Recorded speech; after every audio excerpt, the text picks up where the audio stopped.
1, 2, 3, 4.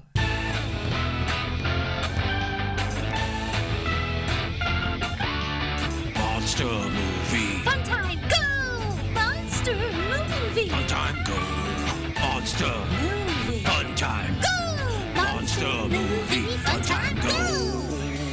With Precious D and Honeybee. Fun time, go! Ladies and gentlemen, boys and girls, welcome back to 31 Days of Horror.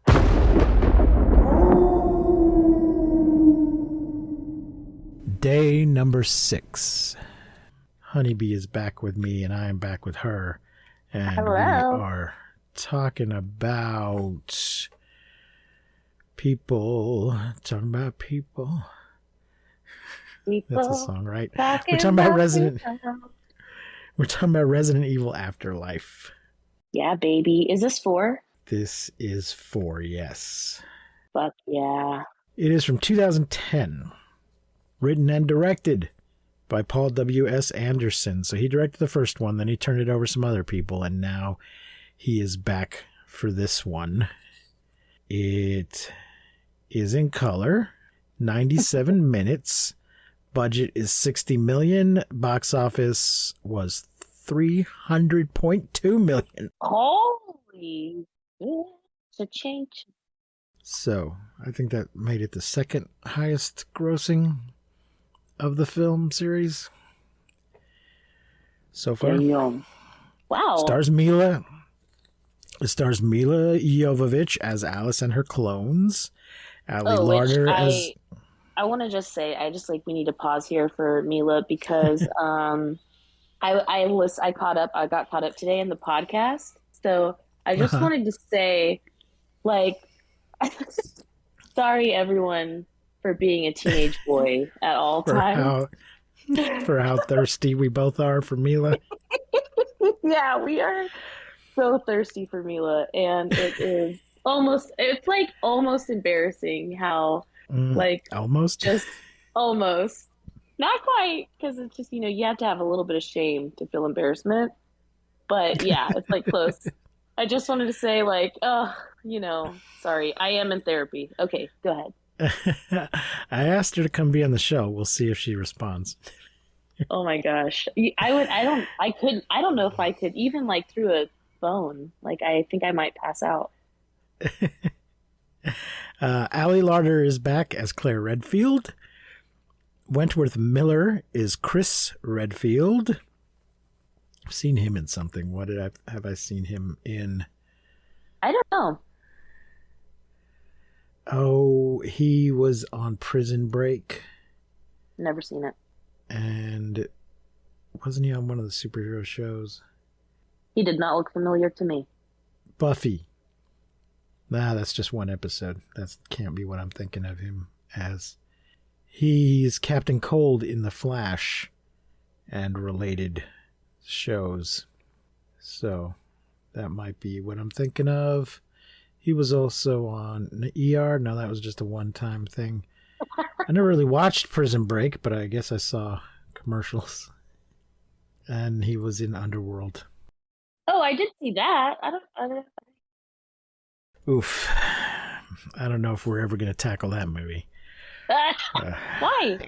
Or should we not even get into it? They're not good. I've seen all of them. I saw the first one in the theater. For some reason, I bought a copy of it, even though I had already seen it and didn't care for it. I don't know why. It's just so unrelentingly blue. I mean, it's not a good movie, but also the blue filter is just out of control in every single one of those movies. Anyway, he's in this. Sean Roberts as Albert Wesker. Boris Kodjoe as Luther West. Kim Coates as Bennett Sinclair. Sergio Paris Mencheta as Angel Ortiz. Casey Barnfield as Crystal Waters. A junior champion in swimming in her high school days. She came to Los Angeles to work as an actress and as one of the survivors. As a what? Just the fact that her name was Crystal Waters and she was a Swimmer. It just sounds like a made-up weather girl name. Norman Young as Kim Yong. Spencer Locke as Kmart. Mika Nakashima as J-Pop Girl. That's Japan's Patient Zero. Ray Olubowale as the Axeman. Oh, that's the giant monster. Sienna Gilroy as Jill Valentine, who I did not recognize. She's in the post-credit scene. Yeah. And it's been a whole movie since we've seen her. And she's wearing a drastically different... Yeah, me too. When I first saw it in the theater, I was like, okay, that was somebody we were supposed to recognize clearly. Who the fuck? Or maybe I just watched the credits and it said Jill Valentine. I don't know. But that was really annoying because she looked so drastically different and we hadn't seen her in a whole movie. So they could have had somebody say, yes, ma'am, Miss Valentine, ma'am, or something to clue us in to who she was. She just she looks like a completely different person. I think if she would have been in the same outfit or same like hair color, I would have recognized her. Right. Yeah. If they'd had her in her signature outfit, we would have all known who she was. Mm-hmm. So she's been captured and brainwashed by Umbrella. By a tiny spider bug. Don't know if it's ever made clear when that happened. Because wasn't she fine at the end of the last movie? Wasn't she part of the group that came to Spring? I mean, the last movie she was in. Yes. She's part of the group that came to Spring Alice. I noticed that Angela Ashford wasn't in the one after, but I didn't notice that Jill wasn't in it. Or I didn't make note of it. Okay, so any initial thoughts before we get into this? No. Okay. I mean, this is the one that I had seen the least amount. Like I've seen 1, 2, and 3 so many times. So this one, there were parts that I like remembered, and then parts that were like kind of like, oh, okay, I didn't really remember that, or like were kind of new to me. So this is the one that I have seen the least amount of times. If that does anything. So it was a fairly new-ish movie to me. Okay. Well, let's jump into the summary from Wikipedia. Thank you, Wikipedia. Thank you, Wikipedia. Alice and her clones lead the assault on Umbrella HQ in Tokyo, slaying the entire branch except for Albert Wesker, who escapes in a tilt-a-rotor plane and detonates a bomb that leaves a massive sinkhole. The only thing better than Milla Jovovich is 2 Milla Jovoviches. And the only thing better than 2 Millas is a dozen Millas. She is dressed up as a Robert Palmer girl, or as a dozen Robert Palmer girls. I have to say that with her like slicked back long ponytail, and this like whole scene, like, pretty much this whole scene, it started to feel, and it gets way worse throughout the movie, but it's like very like Matrix-y. Yeah, like this is like that zombie Matrix. What year was the Matrix? I don't know. Wouldn't surprise me if that had influenced this. The Matrix, 99. 1999. Okay, so that's a little late for the Matrix. But it does really give off that vibe, like kind of the whole movie. Yeah. So she's in these movie, it's like zombie Matrix. They're all in matching full body, sort of not quite leather, I guess vinyl, black, skin tight black outfits, sort of shiny ninja outfits. In fact, I think they have ninja swords.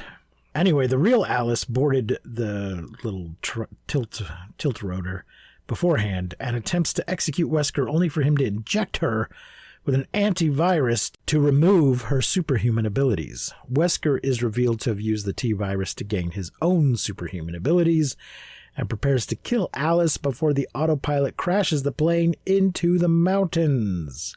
Oh my gosh, this moment right here where she's like, thank you. And he's like, what? And she's like, for making me human again. Oh gosh, killer. Yeah. 6 months later, Alice travels to Alaska in an airplane, tracking broadcasts from a safe haven called Arcadia. This is where they had decided to go in the previous movie, and everybody else had left without her. Mm-hmm. She only finds abandoned planes and is attacked by a feral Claire Redfield. I really appreciated how nicely everybody parked their planes. When they're almost all of them are lined up very nicely, and of course Alice comes in and parks all cockeyed. Yeah, I really appreciated how dirty Claire Redfield looks in this scene. Like she just looks like she's been like living out in the middle of nowhere, and she's just like filthy. Her hair is all like dirty and like matted and like weird shit. And Right. Then in the next scene, it's just like she took a shower. Well, she's been under the control of this thing, and the thing doesn't care about keeping her clean at all. Clean, yeah. Alice destroys the thing, a spider-like device on Claire's chest, giving her amnesia and pacifying her. This is the same thing that Jill will be wearing at the end of the movie. Mm-hmm. They travel to the ruins of Los Angeles, where they find survivors living in a prison surrounded by thousands of undead. So she lands the plane on the roof of the prison. The people are up on the roof waving at her. They have like a sign too. They've made a sign that says like "Help us." Right. And she does a very dramatic landing of the plane on the roof. They meet Luther West, who leads the surviving band from the prison. Wendell, Crystal Waters, Bennett, Kim Yong, and Angel Ortiz. And Luther West, within the film, is a famous basketball player. He's not actually a famous basketball player, which I thought was a nice little touch. It's similar to Bill Murray in Zombieland. Yeah. If a zombie apocalypse comes, some of the survivors are going to be people that you've heard of. Yeah, totally. Some of them are going to have been famous in the previous life. So that was just a fun little touch. Totally. This top of the prison scene with all the like zombies at the bottom and they're like on this roof gave me like very Dawn of the Dead vibes. Yeah. Luther is played by Boris Frederick Cecil Te Nate Ofute Kojo, who is German. Damn. Yeah. What a name. You know, he's a big, tall, black basketball player looking guy. So he's not what you think of when you think German actor, but they do have black people in Germany. He's hot too. I didn't detect any accent from him though. So that's interesting. Yeah. I also love his character, like just how like soft and sweet he is. Yeah. Even though he's a big famous basketball player. Mm-hmm. Let's see. So with their help, Alice lands on the prison's roof and learns Arcadia isn't a fixed place, but a cargo tanker traveling along the coast. However, though the ship hasn't moved, no one from it has responded to the group's rescue flares. They thought Alice was coming from the ship to save them. They were very disappointed when she has not come to do that and doesn't have room in her plane for everybody. Luther takes Alice to the last inmate, Chris, who insists he's falsely imprisoned and will reveal an escape route in exchange for freedom. Alice goes to the showers to wash up, but catches Wendell attempting to peep. Holding him at gunpoint, they are attacked by a group of infected people that dug into the prison. They take Wendell, but Alice wards off the rest. So if you thought you were getting a Milla Jovovich shower scene, you are not. You're just getting a fight in the shower. And that's okay. And that's okay. Chris, did we say, I think when I read the list, Chris is Chris Redfield, who coincidentally is Claire's brother. Yeah, which that's is crazy. That's like a Charles Dickens level of coincidence there that Yeah, totally. that she would find her brother alive in this situation, and not only that he'd be alive, but that she would just coincidental, not actively looking for him, not following clues that he's left for her or anything, And just this is also like stumbles years across later. him. Yeah. Yeah, after like the whole world is like gone extinct and shit. She just stumbles across him. But you know what? Coincidences happen. It's true. Desperate, they free Chris, who reveals that Claire is his sister. Of course, she has amnesia right now, so she doesn't remember him. And the prison has an armored car they can use to escape. However, a giant axe-wielding monster begins breaking down the gate. This guy reminded me a lot of Pyramid Head from Silent Hill. Yeah, this dude is crazy. The way that the zombies evolve in this film is weird. Yeah. And this guy's just huge, just inhumanly huge. Kind of like Nemesis, So I think, but like bigger. He's got a sack over his head, so we don't know if because he doesn't look, apart from his size, he doesn't look grossly mutated, but there could be something horrible going on under that hood. We don't know. When you need mealtime inspiration, it's worth shopping Kroger, where you'll find over 30,000 mouth-watering choices that excite your inner foodie. And no matter what tasty choice you make, you'll enjoy our everyday low prices, plus extra ways to save, like digital coupons worth over $600 each week. You can also save up to $1 off per gallon at the pump with fuel points. More savings and more inspiring flavors make shopping Kroger worth it every time. Kroger, fresh for everyone. Fuel restrictions apply. Alice, Chris, and Crystal go to the basement armory to get more guns, but zombies kill Crystal en route. No. Luther and Claire reinforce the gate. Angel informs Bennett and Young the car is missing its engine, and it would take a week to fix. Bennett shoots Angel and heads for Bennett shoots Angel and heads for Arcadia in Alice's airplane. Bennett is such a freaking douchebag. Like, there's always he's one I guess, but he is like next level douchebag. He's some like film industry scumbag kind of guy that's still acting like that in the post-apocalypse. And I think Crystal calls him out on that. She's like, I used to run into that guy, that kind of guy all the time when I was trying to break into showbiz. The Axeman breaks down the gate, allowing the zombies into the prison. So they seem to be doing fine holding up in this prison until Alice showed up. And as soon as she did, people are digging in from the bottom and knocking down gates. And none of it is her fault explicitly. And yet... Maybe she just drew all the attention with her plane. Yeah.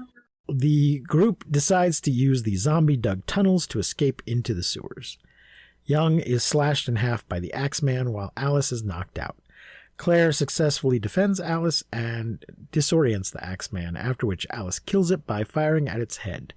Unfortunately, Luther is dragged into the tunnels by a zombie. Oh, we also find out that Alice has been loading her shotgun shells with quarters. Mm-hmm. I think, they got to be quarters. Silver dollars would be too No, wide. they're quarters. They must be quarters. Yeah, they are. And she just seems to be doing it just to do it, or maybe they're just easy to find. I'm sure it's like preserving ammo. It's like the end of the world. Well, she still needs... So she's making fresh shells. So she's getting gunpowder from someplace, but she doesn't have any shot little bearings, to put in the shells. So she's putting quarters in. But I don't know where she's getting the gunpowder, though. Alice and the Redfields board the Arcadia, discovering it functional but abandoned. Claire then remembers Arcadia is an umbrella trap to get test subjects. They release the survivors, including Kmart, yay, from Claire's group. Yay! Alice follows a trail of blood deeper into the ship where she finds Wesker.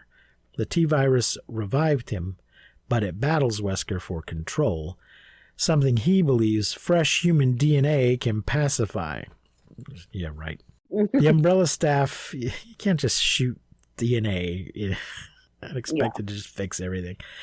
The umbrella staff fled when he began eating test subjects, so that's how he's getting the DNA. Alice's DNA is superior to his since she retained control despite bonding with the virus at a cellular level. Wesker believes eating her will help him regain control of his body. The Redfields, if you eat... I don't gain cow DNA when I have a hamburger. That's not how it works. If he eats her, he's just gonna. It's gonna go into his. With the virus, though, like you get the virus. You could, yeah, you can. I think. Well, but it doesn't. Probably do not. Probably not if you. Probably not if you've ground it up and cooked it thoroughly. That's probably going to have killed the virus. Well, do you think he's going to ground her up and cook her thoroughly? Yeah, I don't know. If you ate it raw. Then yeah, you'd probably catch the virus, but you're not going to catch the cow's DNA. It's going to get digested in your stomach. And I don't really know. The virus might get digested too. I don't know. Or maybe enough of it will, infect you on the way down as you're eating it before it gets to the stomach. But the cow DNA is not, it's just, that's not how this works. That's not how any of this works. The Redfields fight Wesker while Alice battles Bennett, now working for Wesker, and he now looks like total shit, like he's infected with something. Oh, sick. He deserves every... Well, he also, did it mention ever that he, stole the plane? Mm-hmm. Yes, it's we read that. Well, damn, it's... Alice is able to defeat both Bennett and Wesker with help from Kmart. They lock Bennett in the room to be devoured by Wesker when he revives. Wesker then escapes in an aircraft, activating a bomb on the Arcadia, just like he had done at the beginning of the movie. The plane explodes instead, as Alice placed the bomb there beforehand. So it's a little bit of Chekhov's bomb here. Unbeknownst to them, because I set it up in the beginning that he has access to these. Unbeknownst to them, Wesker parachutes away from the explosion, while Luther emerges from the sewers, battered but alive. Yay! Alice resolves to turn Arcadia into a real haven and broadcasts a new message for any other survivors. As Alice, Claire, and Chris watch over from Arcadia, it is approached by a squadron of Umbrella aircraft. Son of a bitch. During a mid-credit scene, in one of the aircraft, Jill Valentine, who went missing after the destruction of Raccoon City, is dictating the attack, wearing the same mind control device used on Claire. So that is the summary of Resident Evil Afterlife. So I guess we should address Alice's costume in this one. Yeah, baby. It's not quite as cool. It's a semi-functional. I like it, but the next one is better. Yeah. Well, the next one is kind of this turned up to 11. So her first outfit is the Robert Palmer girl's outfit. It is like a full body cat suit. That's, I'm not sure what it's made of, but it's black. It's kind of shiny, so some kind of vinyl or pleather or something. And there's gun holsters just strapped directly to the legs, and there's katanas, but not a whole lot. There's not really a bunch of accessories or things hanging off of it or anything like that. I think maybe Maine Alice's costume is slightly different from the other girls. I'm not sure. It's kind of hard to tell. I'm looking at pictures right now. But then later she's wearing a similar but not quite identical outfit that is black with a sort of, but sleeveless. Maybe she's just kind of cut up the previous outfit. Yeah, it kind of looks like maybe her outfit's been through some shit. So her sleeves are torn, but she's wearing cloth over her forearms and then has wrapped it to keep it in place. And there's a kind of corset thing going on that's gray. And then she's got black leggings, and she's got brown holsters, like a whole freaking harness thing. Yeah, it's like very BDSM harness. It goes it goes over her shoulders to carry 2 shotguns on her back, and then down the sides, and then there's a belt, and then there's straps from the belt going between her legs, and then I think there's things. Is there anything hanging off the side? I don't think so. No, it doesn't look like there's pistol holsters on the side of it. There is some pistol holders further up, like shoulder holster kind of thing, under the arm holsters. Also, she doesn't have the slick back ponytail the whole movie. She actually has this like short bob. It's amazing. Yes. Oh my God, it's amazing. So she chopped it off, which is kind of similar to what she's had throughout the films. And then she has, it looks like she's wearing gray leg warmers with boots over top, boots and knee pads over top of the gray leg warmers. So I guess that helps keep her cozy. I don't know. I wish I could help keep her cozy. Lace up boots over some kind of shin guard, knee guard kind of thing. Anyway, that's her outfit in this movie. So they switch it up again, but it looks like it's meant to be very practical and efficient, but it's much more stark and black than her previous outfits. Mm-hmm. I like this movie. I do like it. I like how the zombies evolve into the like weird tentacle face sucky things, like you know, like it, like, you know what I'm talking about, right? Uh-huh. Yeah, and I like how we're still evolving. Like the zombies are still changing, doing different things. We still saw the dogs, but like they are now evolving into weird things where they like split in half. Uh-huh. But yeah, I really liked that. I liked the storyline. Like I liked where they went with it. I love that we get some of our like old friends back, some of the characters from like the older movies, you know, or like the previous movies.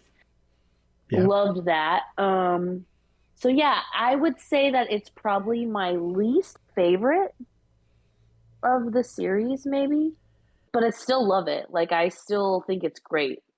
I would just say like, not it's I don't know. It's between this one and the third one, like being my like. It's good. I like it. I love where it goes. I love that the storyline is different. Like it's always progressing. We're never in the same spot. So yeah, I do like it. I'm gonna say 4 pumpkins for me. Yeah, it's got kind of a base under siege plot with a little bit of then escaping from the base. They're not able to hold off the invaders. I like it. Yeah, I don't think I like it quite as much. I mean, I'm tempted to just give it 5 anyway, just because it's Milla kicking ass and taking names. I don't remember what I previously rated it on, like Letterboxd or something like that. Yeah, it's very, like I said, it's very Matrix-y. So I really liked that, like the slow motion and the like kicking ass, the dodging of bullets, the all of the outfits were very like Matrix-y. So yeah. So I guess I'll go with you and give it 4 stars. But it's still good, and they do what they've been doing, and that they take it in a different direction. It's not just the same. They're not just going over the same ground again. She's had her powers taken away. I guess she still kicks a lot of ass, but she doesn't have these telekinetic powers that she had in the last movie. So they might have just done that to, and you know, it seems like keep she her being challenged. It seems like she doesn't heal as fast either. Like when she's a badass, you know, and she's like kicking ass. There's like she's just like on to the next thing. But I feel like they make it a point to show her kind of like her pain moments of like, now I can feel this more, you know. Okay. Anything else before we wrap it up? I don't think so. Okay. Everybody else in it did a good job. Totally. I love our new characters. Love seeing our familiar characters. Okay, then that will do it for this episode of 31 Days of Horror.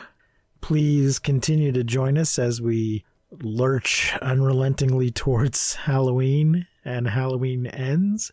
We'll be back with some more Resident Evil. We have some more guests ahead of us. Please send us a message. Tell us what you think. Ask us a question. Like and subscribe. Go back and listen to old episodes. Tell all your friends and family about us. We need to quit our day jobs. So please spread the word. Still got a contest going on Twitter. Go follow us on Twitter. You can find all our links at mmftg.link.bio. Thanks for joining us. Until next time, I have been Precious D. And I have been Honeybee. Remember to keep calm and seek shelter in basements. And please don't misuse science. We will not see you, but you will hear us next time on Monster Movie Fun Time Go. Okay. You've been listening to Monster Movie Fun Time Go. If you enjoyed the show, please rate and review us on your podcasting platform of choice. Our theme song is by the Texicano Folk Rock Punk featuring Lita Lopez. You can support the show, find links to our social media, and even leave us a voice message at anchor.fm/mmftg.